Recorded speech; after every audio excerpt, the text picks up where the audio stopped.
Bonjour tout le monde, je m'appelle Manon et il y a de cela quelques années, j'ai failli perdre la vie par la faute de mon mari. Je vais vous raconter mon histoire. Mon mari et moi vivions une maison plutôt agréable. Nous venions d'avoir notre premier bébé et tout allait pour le mieux. Georges était directeur adjoint dans une société de commerce et moi j'étais femme au foyer. Un jour, alors que je venais de me réveiller, j'ai reçu un coup de fil de Georges. Il me dit que sa cousine, que je ne connaissais pas, venait nous rendre visite. Il faut dire que je ne connaissais aucun parent de Georges. Il m'avait dit qu'il avait coupé tout contact avec sa famille, alors je ne comprenais pas du tout d'où venait cette cousine. Georges finit par me convaincre, après tout, c'était un membre de sa famille.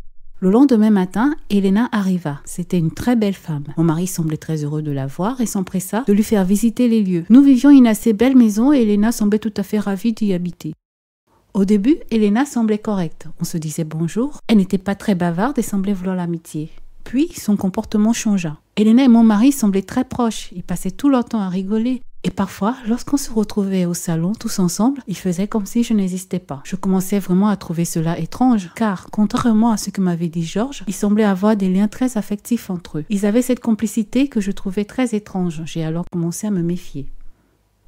À la maison, les choses devenaient de plus en plus compliquées. Elena ne faisait aucune tâche ménagère, elle ne m'aidait en rien, j'avais tout à faire, le linge à manger, pendant qu'elle restait là à boire un café ou un verre de vin.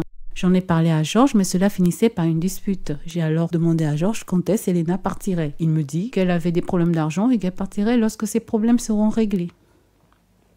J'avais aucun contact avec les amis ou collègues de Georges et vu qu'il n'avait pas de famille, j'étais livrée à moi-même. La situation s'empirait lorsque je tombais malade. Un beau matin, alors que je devais aller préparer le petit déjeuner, je me suis sentie tout étourdie. Georges me dit alors de rester allongée et que cela allait passer. Les choses s'empiraient de jour en jour et Georges ne faisait plus aucun cas de moi. Il était sans cesse de bonne humeur et me disait de ne pas m'inquiéter et ça s'arrêtait là. Cependant, tous les matins, Georges m'apportait un café. C'était la seule marque de gentillesse que j'avais de sa part. Un jour, j'ai trouvé la force de me lever du lit. Georges était au travail, j'ai alors vu Elena avec plein de sacs dans les mains. Elle revenait de faire du shopping. Mais avec quel argent? Elle n'avait pas de sous d'après Georges. Elena s'occupait de tout à la maison. Mon fils, ma cuisine. Moi, j'étais couchée toute la journée. J'ai demandé à aller à l'hôpital, mais Georges s'y opposait, disons que ça allait passer. Mais mon instinct, lui, commençait à se méfier. Plusieurs fois, j'ai voulu fuir, mais à chaque fois, les portes étaient fermées. Je n'avais pas accès à mon téléphone, j'étais coupée du monde. C'est alors que je me suis sentie en danger. Elena me surveillait tout le temps. Il fallait que je trouve une solution pour me sortir de là. Mais elle était partout. J'avais de moins en moins de force. Il fallait que je trouve un moyen d'alerter l'extérieur. Un soir, alors qu'il dînait, je pris mon courage à deux mains. Je courus droit devant la porte. Heureusement, elle était ouverte. Je courus vers la sortie de toutes mes forces. Je me suis retrouvée dehors à hurler. Puis, je me suis évanouie. Je me suis réveillée et j'étais à l'hôpital et une infirmière devant moi m'expliqua que j'étais une miraculée. Ils avaient trouvé du poison dans mon organisme, un poison que j'avais pris tous les jours depuis un certain temps. J'étais choquée. J'ai alors pensé au café que Georges m'avait donné tous les matins. J'expliquais à l'infirmière tout ce que j'avais subi, mes doutes, et elle appelait à la police. Après l'enquête, ils ont découvert que Georges avait pris des assurances en mon nom et comptait me tuer. Lui et sa maîtresse. Et oui, Elena était sa maîtresse. Il se trouve que Georges n'était pas du tout celui que je pensais. Je fus très affectée par cette histoire. Cependant, je pensais à mon enfant et cela me donna la force de me relever et de croire en nouveau à la vie. Aujourd'hui, je crois en la vie et je suis heureuse de voir grandir mon fils sans son père diabolique et sa maîtresse. Qu'avez-vous pensé de mon histoire? Merci de commenter et de vous abonner